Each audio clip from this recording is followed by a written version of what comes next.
জামুগুৰিহাটৰ হাটিঙাৰ গান্ধী আদৰ্শ প্ৰাথমিক বিদ্যালয়ৰ নৱনিৰ্মিত শ্ৰেণীকোঠাৰ দুৱাৰ উন্মোচন।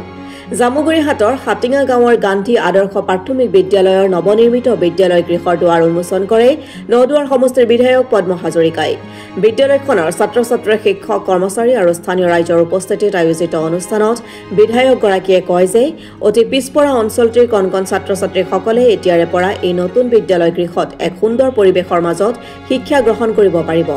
দেশৰ ভৱিষ্যত সুনাগৰিক গঢ়াৰ কমাৰশাল স্বৰূপ এই বিদ্যালয়ত শিক্ষা গ্ৰহণ কৰি ছাত্ৰ ছাত্ৰীসকলে নিজকে একোগৰাকী সুনাগৰিক হিচাপে প্ৰতিষ্ঠা কৰিব পাৰিব।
আজি গৃহৰ শুভাৰম্ভ অনুৰোধ কৰিছে আমাৰ নগৰ সমাজীয় ভিডিঅ ইঞ্জিনিয়াৰ CRC আৰু আমাৰ পঞ্চায়তৰ প্ৰাক্তন সভানেত্ৰী ডাঙৰী লগতে আমাৰ সমাজকৰ্মী মৃদুল নাথক আমাৰ আমন্ত্ৰিত অতিথিসকল আৰু শ্ৰদ্ধাৰ ৰাইজ, আমাৰ আইমাতৃ যুৱক যুৱতী, এই বিদ্যালয়ৰ পৰিচালনা সমিতিৰ সভাপতি ধৰি এই বিদ্যালয়ৰ প্ৰধান শিক্ষক শিক্ষয়িত্ৰী আৰু আমাৰ বুথ কমিটিৰো ইয়াত উপস্থিত থকা দুয়োখন বুথ কমিটিৰ বিষয়ববীয়া দলীয় সতীৰ্থসকল আৰু মোক সম্বৰ্ধনা জনোৱা অংগনবাদী কৰ্মী ধৰি আমাৰ মহিলা সংগঠন, যুৱ সংগঠন, মই সকলোকে সমৰ্থন জনাইছোঁ যে এইটো পিছপৰা অঞ্চল, এই পিছপৰা অঞ্চলত আমি আজি বিদ্যালয় গৃহটি নিৰ্মাণ হৈ উঠিছে আৰু শুভাৰম্ভ কৰিবলৈ পাই মই নিজকে ধন্য মানিছোঁ। কাৰণ এই ৰাইজৰ যথেষ্ট অসুবিধা এই অঞ্চলত আছে। আমি এটা এটাকৈ অসুবিধা দূৰ কৰি যাবৰ কাৰণে আমাৰ ফালৰ পৰা আমি চেষ্টা কৰি আছোঁ আৰু অলপ দিনৰ পিছত আপোনালোকে দেখিব যে দলংখনৰ কামো আৰম্ভ কৰিব। আমি যিখন এতিয়া নদীয়েদি আমি আহিলোঁ, পিছতে গাড়ী চলাই পানীয়েদি আহিলোঁ,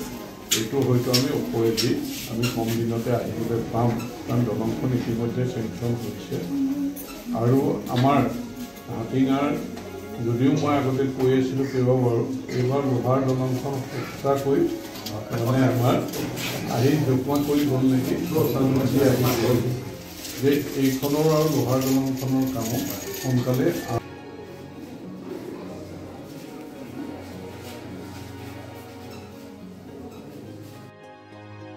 আমাৰ হাটিঙা অঞ্চলৰ গান্ধী আদৰ্শ প্ৰাথমিক বিদ্যালয়ৰ আজি গৃহৰ শুভাৰম্ভ কৰি মই নিজকে ধন্য মানিছোঁ যে পিছপৰা অঞ্চলত বাঁহৰ বা তেনেকুৱা ঘৰত আজি পকা ঘৰত আমি ল'ৰা ছোৱালীক পঢ়া শুনাৰ সুবিধা দিব পাৰিছোঁ। গতিকে প্ৰধানমন্ত্ৰী নৰেন্দ্ৰ মোদী ডাঙৰীয়া, মুখ্যমন্ত্ৰী ডক্টৰ হিমন্ত বিশ্ব শৰ্মা ডাঙৰীয়া এই উন্নয়নমূলক যিখিনি কাম কাজ বা দুখীয়া নিচলা মানুহৰ দুখ মোচন কৰিবৰ কাৰণে যিখিনি আঁচনি লৈছে, ইয়াত আপোনালোকে দেখিছে যে জল জীৱন আঁচনিৰ জৰিয়তে এটা পানী যোগান আঁচনি হৈছে, দুখীয়া মানুহে বিশুদ্ধ পানী খাবলৈ পাইছে। তাৰোপৰি এই অঞ্চলৰ ৰাইজৰ সুবিধা হ'ব যে ৱৰ্ল্ড বেংকৰ পৰা আমাৰ এই দলংখনো নদীত এতিয়া মানুহ যেনেকৈ বাঁহৰ সাঁকো ওপৰেদি আহিছে, এতিয়া এই দলংখনো চেংচন হৈছে, দলঙৰ কাম আৰম্ভ হ'ব। খুব কম দিনতে যাতায়াত ব্যৱস্থাটো সুচল হ'ব। যে অংগনবাদী কেন্দ্ৰৰো তেনেকৈ উন্নত কৰিবৰ কাৰণে আমাৰ ব্যৱস্থা গ্ৰহণ হৈছে গতিকে আমি সকলো মানুহকে ব্যক্তিগতভাৱেও অৰুণোদয় দিয়াৰ ক্ষেত্ৰত ৰেচন কাৰ্ড দিয়াৰ ক্ষেত্ৰত কৃষকৰ পইচা দিয়াৰ ক্ষেত্ৰত যে বিভিন্ন আঁচনিৰ জৰিয়তে মানুহখিনিক উপকৃত কৰিবৰ কাৰণে সহায় কৰিবৰ কাৰণে আমাৰ চৰকাৰৰ ফালৰ পৰা যিখিনি আঁচনি আছে প্ৰতিটো আঁচনি ইয়াত কাৰ্যকৰী কৰিবৰ কাৰণে কাৰ্যকৰ্তা সকলো দলৰ তেওঁলোকেও ৰাইজৰ মাজত সোমাই এটা পৰিৱেশ কৰিছে মই আশা কৰিম খুব কম দিনৰ ভিতৰতে এই অঞ্চলটো আৰু উন্নয়নৰ দিশত আমি আগুৱাই লৈ যাব পাৰিম আৰু ৰাইজৰ আশীৰ্বাদ আমাৰ প্ৰতি আছে গতিকে ৰাইজৰ প্ৰতিও মই শ্ৰদ্ধা জ্ঞাপন কৰিছোঁ আৰু বিদ্যালয়খন সুন্দৰকৈ পৰিচালিত হওক যিহেতু ঘৰ হৈছে ল'ৰা ছোৱালীও যাতে মানৱ সম্পদ হিচাপে সৃষ্টি হয় তাৰ কাৰণে শিক্ষক শিক্ষয়িত্ৰীসকলে নিষ্ঠাৰে নিজৰ দায়িত্ব পালন কৰিবৰ কাৰণে আহ্বান জনাই মই 96ত আহি ইয়াত প্ৰথম নামভৰ্তি কৰাওঁ ল'ৰা ছোৱালী আৰু ল'ৰা ছোৱালী তেতিয়া ইয়াত যথেষ্টখিনি মাৰ্বল গুটি খেলি স্কুল নোযোৱাকৈ থাকে সেইখিনিক মই একগোট কৰি ইয়াত শিক্ষা প্ৰদান কৰিলোঁ আৰু তেনেদৰে আমাৰ এই স্থানীয় বিধায়ক পদ্ম হাজৰিকাদেৱো সেই সময়ত 96ত প্ৰথমবাৰৰ বাবে MLA হৈছিল তেখেতৰ গুৰিলৈ গ'লোঁ তেখেতে পৰামৰ্শ দিলে যে মোৰ ঘৰৰ ওচৰতেই ব্লক অফিচাৰৰ ঘৰ গতিকে তাতেই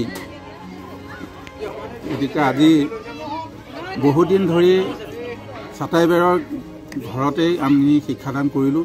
2023 আৰু 2024 বৰ্ষৰ এই দুটা বছৰত আমি চৰকাৰীভাৱে ঘৰ আৱৰ্তন পালোঁ আৰু আজি বিধায়ক মহোদয় আহি ইয়াৰ শুভ উদ্বোধন কৰিলে তাৰ বাবে আমি নথৈ সুখী আৰু ভৱিষ্যতে ইয়াতকৈ আৰু কিবা আগবঢ়াব পাৰিম নেকি এই চেষ্টা মোৰ থাকিব আৰু সময় মোৰ বেছি নাই 27 চনত মোৰ ৰিটায়াৰ দিন পৰিব গতিকে পিছৰ প্ৰজন্মক যেনেধৰণে আগবাঢ়িব পাৰে সেইখিনি পৰামৰ্শ প্ৰদান কৰি মই ইয়াৰ পৰা মেলানি মাগিম বুলি ঠিক ব্যুৰ ৰিপৰ্ট অসম টুডে।